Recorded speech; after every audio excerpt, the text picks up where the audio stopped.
I think that the experience of the Mueller testimony has been very different for people depending on what side of the political spectrum you're on. And it's pretty clear to me that not all of the people on the right believe that Donald Trump is innocent of the charges of obstruction of justice or, collusion with Russia, which isn't a real charge. But there's also people on the left that aren't convinced that he's guilty.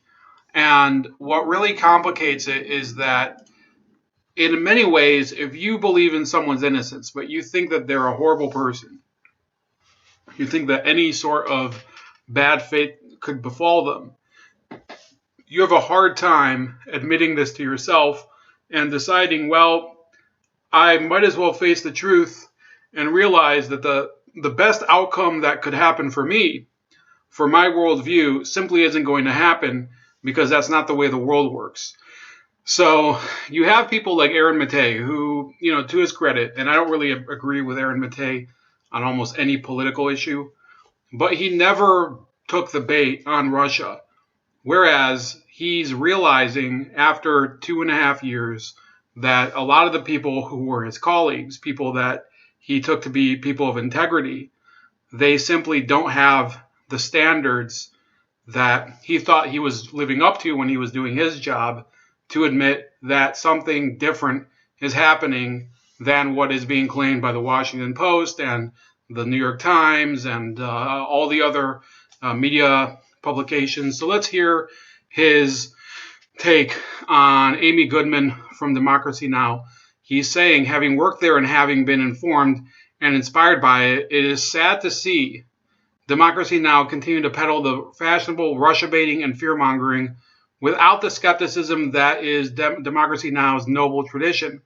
Also a sign of how Russiagate has moved the left to the right. Now let's hear what Amy Goodman says.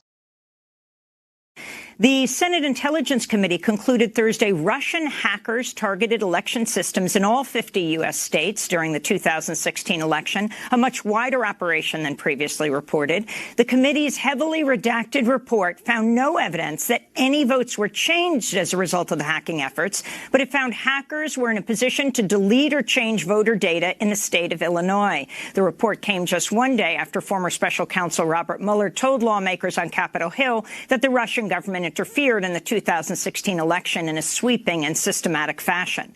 Despite Mueller's latest warning, Senate Republicans blocked a pair of election security bills this week.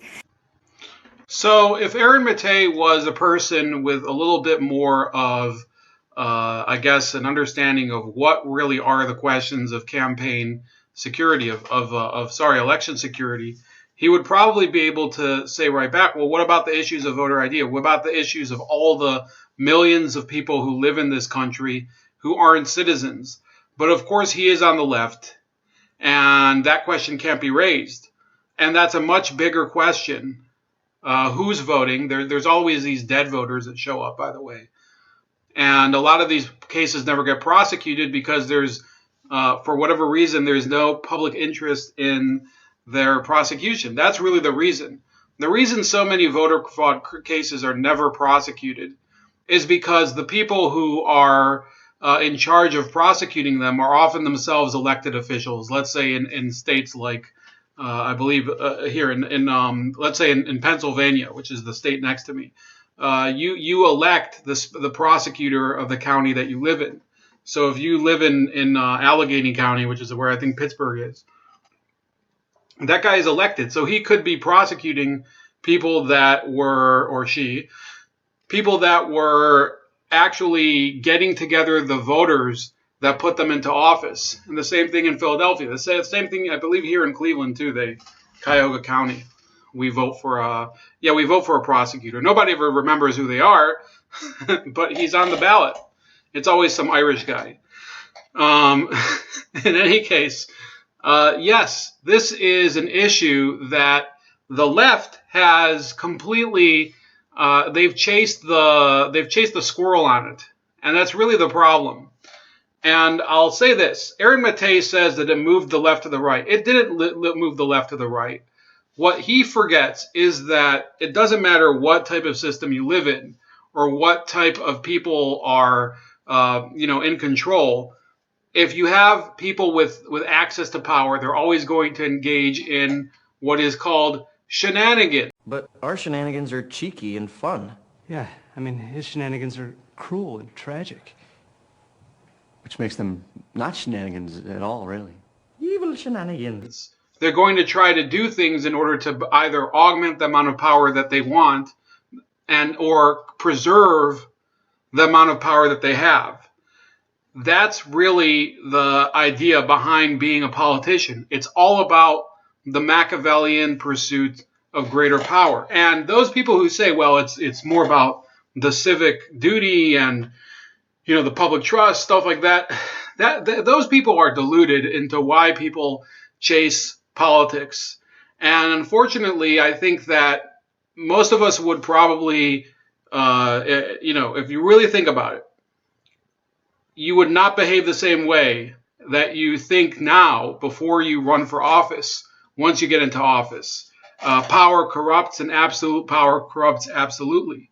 I forget who said that, but it's a well-known quote. And what's really funny is the way that you seem to see a lot of these people who are now waking up to it. Here, for example, is a different show that Aaron Mattei used to work on, The Real News, who are even further to the left than Democracy Now! And they actually had Colleen Rowley, who's actually a pretty good person to have on. She used to be in the FBI. She blew the whistle on some FBI negligence before 9/11. And here's some of her testimony. I'm going to start in the middle because there's a lot of it. 75 years old. He's a lot more. Sorry, here's some of her commentary, not testimony. Befuddled. He was not, he was stuttering and halting in his responses. In one case, he didn't know what was in his report. He had to look at pages and he misquoted what was in his report. He at one time denied it was in his report, and it was. I don't think he wrote the report. I think he really was probably a figurehead simply because of the. So that footage right there wasn't even from this hearing. It was from previous hearings he'd had when he was FBI director, because you can see, if you notice, this is John Conyers here by his hand. John Conyers isn't even in the House anymore. In fact, most of the people up here, except for Jerry Nadler, I don't think are in the House anymore at all. The report, I think he really was probably a figurehead simply because of this notion that he's got this integrity for being 12 years the FBI director. But I don't think and that's probably why Aaron Zebley was seated next to him. I'll imagine that he wanted someone as a comfort when he couldn't answer questions, that he could say, Aaron, what's the answer to this? So, he did come across that way. It's interesting that the Democrats are the ones who actually kept lauding his service, not the Republicans during these hearings. And I think that we can talk a bit about that in a minute. But let's go to some of the issues here. One of the issues has to do with. So what Mark Steiner is bringing up here, Mark Steiner is one of the anchors of The Real News, is that normally you would think, oh, the Republicans would be harping on service and blah, blah, blah. That is not reading into the situation. We're talking about a rhetorical argument. And when you're talking to, and a rhetorical argument, for example, could be in the form of a trial, which is not exactly what's going on here, but it's kind of the same type of mentality. So one side is trying to hold up the credibility of the witness, and the other side is trying to impeach the credibility of the witness. That's the nature of cross-examining a witness or taking the witness's testimony. Each side is trying to plead to the conviction of the audience. In a trial, it would be a jury, or in other countries, they don't even have a jury. So it might be the judge. And to show them, well, this witness either is or is not credible. So it doesn't matter. The ideology is besides the point here, whether you're talking about a GOP person or a Democrat, because your goal is to make sure that this person either is or is not trusted by the audience. Really, at the end of the day, you're just executing a job. It has nothing to do with any sort of background belief system. The obstruction of justice on the part of the president. Congressman Ted Lieu questioned Mueller about this, and when it first happened in the first congressional hearing, people who wanted to see Trump indicted were all aflutter because of what was said. But let's watch this for a moment. So to recap what we've heard, we have heard today that the president ordered former White House counsel Don McGahn to fire you. The president ordered Don McGahn to then cover that up and create a false paper trail. And now we've heard the president ordered Corey Lewandowski to tell Jeff Sessions to limit your investigation so that you stop investigating the president. I believe a reasonable person looking at these facts could conclude that all three elements of the crime of obstruction of justice have been met. I'd like to ask you the reason again. So notice what they're talking about here. It has nothing to do, and Steiner doesn't even bring it up. Again, this has nothing to do with the underlying question of Russian collusion. It has nothing to do with the underlying topic of election security. It's completely besides the point, because we're talking about Donald Trump's response to the Mueller investigation. So really what Ted Lieu is doing here, and what people like Mark Steiner, I don't know if Mark Steiner's a big impeachment guy, but what they're presumably hoping for is that you can get some sort of legal shenanigan that you can work out that can lead to Donald Trump's impeachment on legal grounds. And that's really the goal here. It has nothing to do with the pursuit of election security. It has nothing to do with combating any Russian threat, because that's already been established. There's not enough evidence to proceed on that. And that you did not indict Donald Trump is because of OLC opinion stating that you cannot indict a sitting president, correct? That is correct. The fact that their orders by the president were not carried out, that is not a defense to obstruction of justice, because the statute itself is quite broad. It says that as long as you endeavor or attempt to obstruct justice, that would also constitute a crime. I'm not going to get into that at this juncture. So that then in the afternoon, this correction came from Mueller himself, because I think he was made aware of what it sounded like he said, and this is what he had to say. I want to go back to one thing that was said this morning by Mr. Lieu, who said, and I quote, "You didn't charge the president because of the OLC opinion." That is not the correct way to say it. As we say in the report, and as I said at the opening, we did not reach a determination as to whether the president committed a crime. So what does that say to us? Well, you know, that may be a difference, a distinction without a difference. In some ways, people are not even going to understand that distinction, which is why the Democrats kept pressing on it. But in essence, by saying that Barr had said that there was not enough evidence to indict, okay? And there was another big mistake made in the hearing today, which is that many of the Congress people kept saying you have to have proof beyond a reasonable doubt. I heard that at least 3 or 4 times, but from different Congress people. And Mueller never corrected that. You know, as a lifelong prosecutor, I cannot believe he could not correct a major error. You do not have to have proof beyond a reasonable doubt to indict someone or to arrest someone. You only have to have probable cause, which is actually a very low a relatively low standard.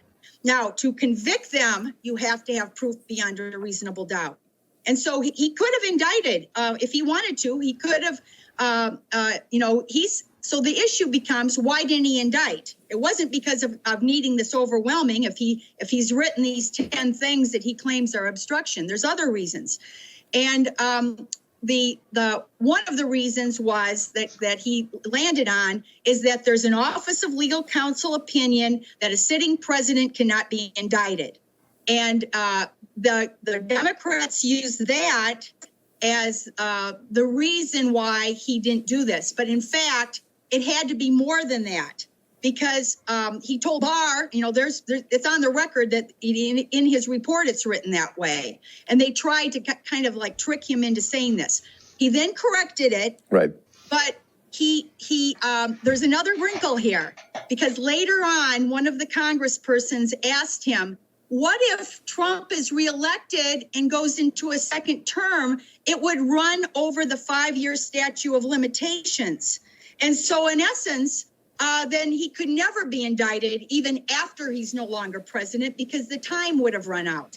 And so there's a bunch of wrinkles here on this whole thing about the Office of Legal Counsel. I think, and the other one question that he couldn't answer is, why didn't you ask the Office of Legal Counsel? Why didn't you go to them for an opinion? And he couldn't answer that either. Well, just to conclude this one part about obstruction, this is what Mueller had to say in his opening statement. We investigated a series of actions by the president towards the investigation. Based on Justice Department policy and principles of fairness, we decided we would not make a determination as to whether the president committed a crime. That was our decision then, and it remains our decision today. So again, I mean, it depends on which side you land on this. You could read that any way you wanted to. Yeah, in a way, Mueller is having his cake and eating it too, because he's saying we didn't want to, impugn him without giving him a chance in court, and because he can't be, tried in court, we didn't want to cast aspersions on him because he has no chance to fight it. So he's taking that moral high ground. But yet, guess what? His report, by listing these incidents of obstruction and then his answers today, he actually is casting aspersions. The Republicans did a pretty good job on that issue. There were 2 or 3 Republicans who asked this difference about exoneration, and I know we'll probably get into that later, but I think they did a pretty good job of saying that doesn't the Department of Justice never exonerate someone? Right. So this is really one of the better expert analyses that I see, and this isn't even on. I mean, it's not on a conservative network, and there are some good analysts on conservative networks. This happens to be on one of the networks I don't trust at all, usually, the Real News Network. But to their credit, they brought somebody who has worked as an FBI agent. She was, I looked into it, she did instruct FBI agents on constitutional law, which is necessary. And she herself, she brought up a couple nuances. Yes, they could have indicted Donald Trump on probable cause. Apparently, I didn't know that. And therefore, they could have indicted him, but then they would have had to convict him beyond a reasonable doubt. And that's really where the problem goes. And that's kind of the problem that we're talking about. Adam Schiff has promised over the past 2.5 years that there is overwhelming evidence of collusion, and there isn't. And that's A, reflected in the report that there isn't evidence of collusion, and B, reflected in the public evidence. The Steele dossier has not been validated. None of the details in it have been validated, including the whereabouts of Michael Cohen. He could not have been proven to have gone to Prague. That throws the entire document into doubt. Can you admit into evidence a document that shows something that's just not true? It's a problem. Okay? So the whole issue is that now, 2.5 years later, a lot of Democrats, a lot of progressives are waking up to the fact that these are shenanigans that were pulled on them. Now, I'm actually picking a couple, the Real News, I wouldn't say is a crazy Russiagate believer. Jimmy Dore, who we're about to see, was always pretty skeptical about Russia. But they're getting into the whole issue of exactly why and how the Democrats concocted this ruse. And it's pretty funny. So they would just be like, you turn on the news, and the news, of course, is not telling you the truth. And they've been pushing Russiagate for 3 years. And just like WMDs, just like the Libyan war, just like Syria, just like Venezuela, just like the Iraq war, just like Vietnam, you're not going to get the truth about the important stuff in your life or that's going on in the world from the TV news or the New York Times or the Washington Post. You're just not going to get it. They're going to misreport every goddamn story. And then they're doing it. And so they're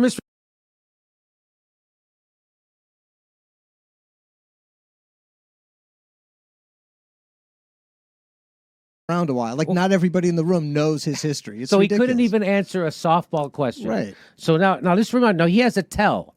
So when Robert Mueller's lying, his eyes drop and he can't make eye contact. So watch this. As Director Tenet has pointed out, Secretary Powell presented evidence last week that Baghdad has failed to disarm its weapons of mass destruction, willfully attempting to evade and deceive the international community. Our particular concern is that Saddam Hussein may supply terrorists with biological, chemical, or radiological material. So that's his tell. He can't barely make eye contact. He's lying. He looks down and he can't help himself. Is he reading? So now here's Nadler, and he's going to ask him a question that has no basis in law or legal books or any kind of nothing. So watch this question he asks him. Because in the United States, you're innocent until proven guilty. Because... And what about total exoneration? Did you actually totally exonerate the president? No. Do you see him look down? No. What he should have said was, that's not an actual legal thing. There's no such thing as exonerate. The prosecutors don't exonerate people. Prosecutors decide whether there's enough evidence to prosecute someone. If someone committed a crime, we don't say they're exonerated. When someone is pronounced... So this is slowly sinking in for a large part of America, especially the people who happen to be, they were in the dark for a long time and they were thinking, well, there could be some sort of, lucky horseshoe play that would be used against Donald Trump. And it just didn't work out. But they should have known better, because this is a basic principle of criminal law in the U.S. and the rest of the West. Not guilty in court. They're not pronounced innocent. They're pronounced not guilty. They're not pronounced exonerated. They're pronounced not guilty. And he knows that's why he went, no, I didn't he knows that's not a legal standard, and he knows that that's a bullshit thing that they've been pushing. And so now I'm going to play this for you, Dave. Now I played this for stuff earlier today. It blew her mind. And so, but that was the headline all over the place, that he's not exonerated, right? Sure. Right? And that's, if you're a casual viewer, most 99.9% of America is like, well, he wasn't exonerated. Right. They didn't exonerate him, right? The Democratic pitch is that he wasn't, he wasn't exonerated. He wasn't exonerated. There's something there. By a criminal investigation. Right. Here we go. Watch this. Mr. Mueller, I want to talk about your powers and authorities. Now, the Attorney General and the appointment order gave you powers and authorities that reside in the Attorney General. Now, the Attorney General has no ability to give you powers and authority greater than the powers and authority of the Attorney General, correct? No, I don't believe, I think that is correct. Mr. Mueller, I want to focus on one word in your report.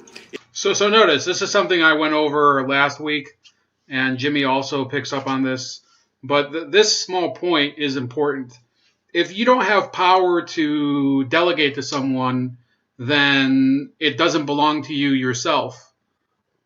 Right? You can't just give somebody something you don't have. In some cases, you're allowed to delegate something that you're not allowed to use, but you still hold that power.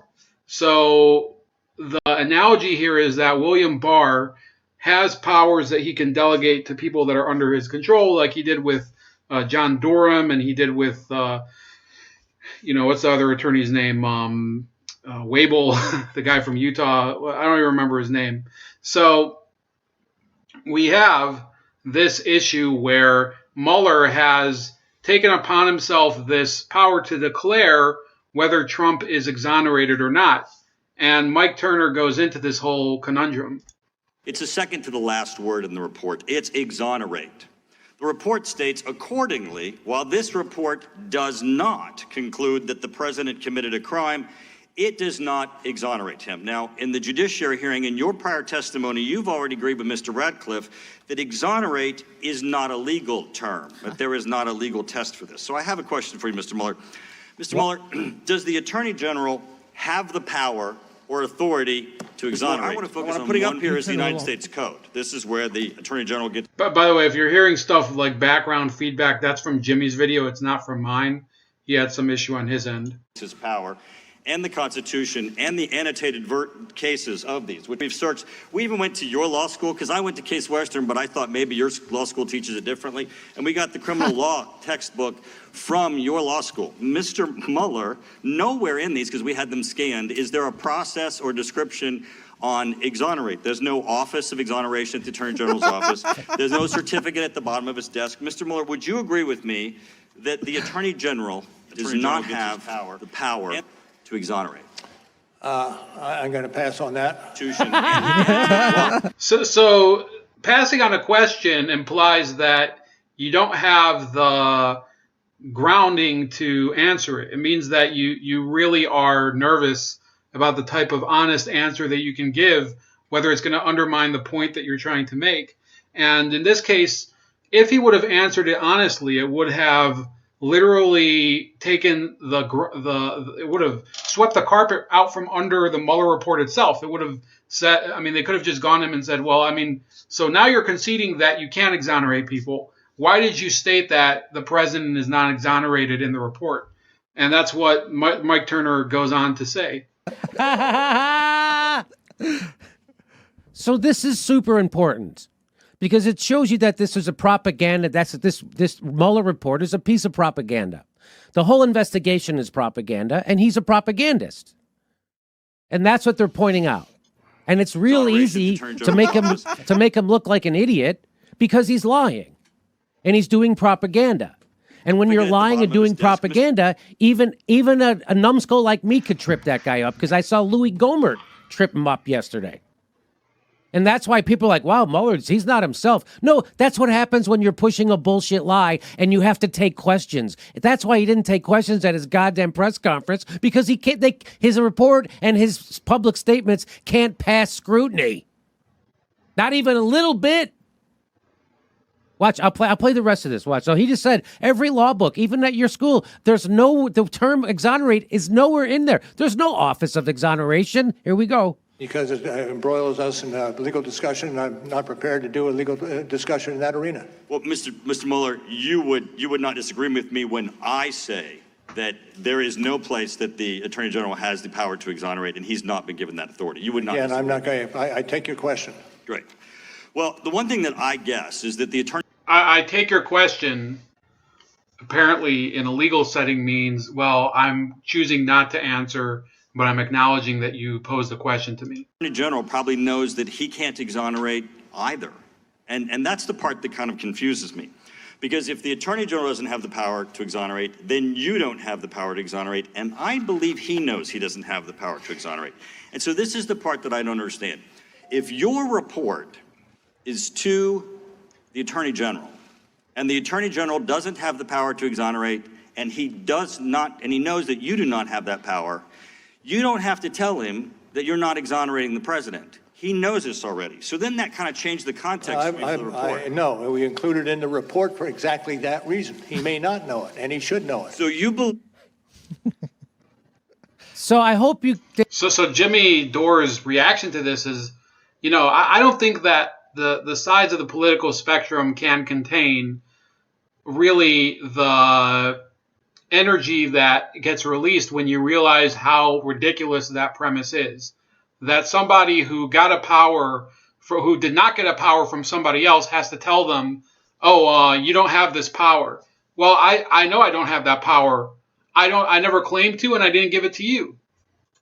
Dave, could you understand what just happened there? Yeah. So what he just explained to him is that you admit it, exonerate isn't even... So I was listening to this earlier at the gym, and it's hilarious the type of exchange that goes on now between Jimmy Dore and his guest. The legal term. Yet you put it in this document that is supposed to be going right to the Attorney General, and you use a term that had nothing to do. Why would you put that in there if he knows you can't exonerate him, and he knows that he can't exonerate him? Why would you put it in there? And he goes, maybe he doesn't know that. But he should know it. What are you trying to trick him? That kind of changed the context. That's ridiculous. What he's saying is ridiculous. What he's saying doesn't make sense. That's what a liar says. That's what a guy who's doing propaganda says. Why would he? So that's why. So the whole story in most of America is he wasn't exonerated. No one sees this. No one sees him humiliated, trying to back that statement up. Gets worse. That the attorney Bill Barr believes that somewhere in the hallways of the Department of Justice there's an office of exoneration. No, that's not what I said. Well, I believe he knows, and I don't believe you put that in there for Mr. Barr. I think you put that in there for exactly what I'm going to discuss. So what Mueller's saying, Dave, listen, what Mueller is literally trying to say is that I put that exoneration thing in there, even though it's not a legal term, and it turns our whole legal process on its ear. Because it's supposed to be a presumption of innocence, not a presumption of guilt. Even though I put that in there because I didn't think Barr knew about it. That's outrageous. Does that make sense to you for a fucking second? Of course not, right? Just a second, because Barr's an idiot. Bigger. So he starts to realize that the guy that he has there, Jimmy, you see the look on Jimmy Dore's face, that the guy that's in there talking to him in the room has bought into the bullshit. Idiot than this guy? No, but I'm just saying, yeah, I mean, of course. Why is Barr an idiot? You got that information from where? The fucking television. Yeah, I don't know him. I've never met him. Yeah, the impression I have of... This is the whole, and you know, Jimmy has a different angle on this, but to become the Attorney General of the United States, yeah, you could be a complete idiot. I mean, apparently, from what I understand, Janet Reno was nowhere near the top list of candidates that were for the job back when she was appointed Attorney General. But you generally can't be some sort of, scrub. You can't be an idiot in order to become Attorney General of the United States. You have to have at least some sort of grounding and be able to parse your words in order to appear like presentable. The same. They all run in the same. Well, they all went to the same fucking schools. I understand. They all work for the same law firm. I understand that. They're all part of the same fucking party. Yeah, I get it. You're preaching to a choir. I mean, I'm with you. I understand the situation. Well, just you saying, well, Barr's an idiot. Where does that come from? Well, the that's same my people who impression said he was exoneration. When speaking of your report, the article said Trump could not be exonerated of trying to obstruct the investigation itself. Trump could not be exonerated. Now, that statement is correct, Mr. Mueller, isn't it? In that no one can be exonerated? No. The reporter wrote this. This reporter can't be exonerated. Mr. Mueller, you can't be exonerated. In fact, in our criminal justice system, there is no power or authority to exonerate. Now, this is my concern, Mr. Mueller. This is the headline on all of the news channels while you were testifying today. Mueller, Trump was not exonerated. Now, Mr. Mueller, what you know is that this can't say Mueller exonerated Trump, because you don't have the power or authority to exonerate Trump. You have no more power to declare him exonerated than you have the power to declare him Anderson Cooper. So the problem that I have here is that since there's no one in the criminal justice system that has that power, the president pardons, he doesn't exonerate. Courts and juries don't declare innocent, they declare not guilty. They don't even declare exoneration. The statement about exoneration is misleading, and it's meaningless, and it colors this investigation one word out of the entire portion of your report, and it's a meaningless word that has no legal meaning, and it has colored your entire report. Time of the gentleman has expired. It has no legal meaning, yet that's the word that everyone's using to describe your report. He didn't exonerate him. It appears in no legal books, no legal textbooks. That's not what you're supposed to be doing. You're supposed to be deciding if he's guilty or if he should be prosecuted. Instead, he invents a whole new genre of law for prosecutors that's of exoneration. Just made it up. So let me stop here. I'm not going to play anymore. I mean, there's a good video from Jimmy Dore, who's really on the far left, but it's beyond just Donald Trump, okay? For the past few years, and it even goes well past when he came into office, there has been this mood propagated by the media, propagated by certain political sides, that the presumption of innocence doesn't hold because there are certain ills, for example, sexual harassment, that they have to be, the defendant has to be presumed guilty, that you have to believe women, the Me Too era, things like that. Now the Russian collusion was, I guess, attendant to that. Plus there were the Kavanaugh allegations and things like that. So really, what Jimmy Dore, if he was to process what's going on here, he would realize that it shouldn't matter what your economic outlook is, what your belief is about, all sorts of politics, racial politics, sexual politics, things like that. If you don't believe in the bedrock principle of the presumption of innocence, of due process of the law, of discovery, the right of the defendant to know what evidence stands against him or her, then you really don't believe in a just society. It doesn't matter what philosophy you are. It doesn't matter what flag you're flying or whatever. It really means that if those things are lacking, you do believe that the people in power have the right to do whatever shenanigans they want. That's about it. Please like, share, and subscribe. Also subscribe to me on Gab at Starscream85. Also on Minds and BitChute, as well as Subscribestar at Chef Leopard. And I'll talk to you later. I swear to God, I'll pistol whip the next guy that says shenanigans. Hey, Farva, what's the name of that restaurant you like with all the goofy shit on the walls and the mozzarella sticks? You mean Shenanigans? Oh. You're talking about Shenanigans, right? Put those away! Inside my future eye, what I see just makes me cry. I'm way down now. I'm way down now. The clock's run on.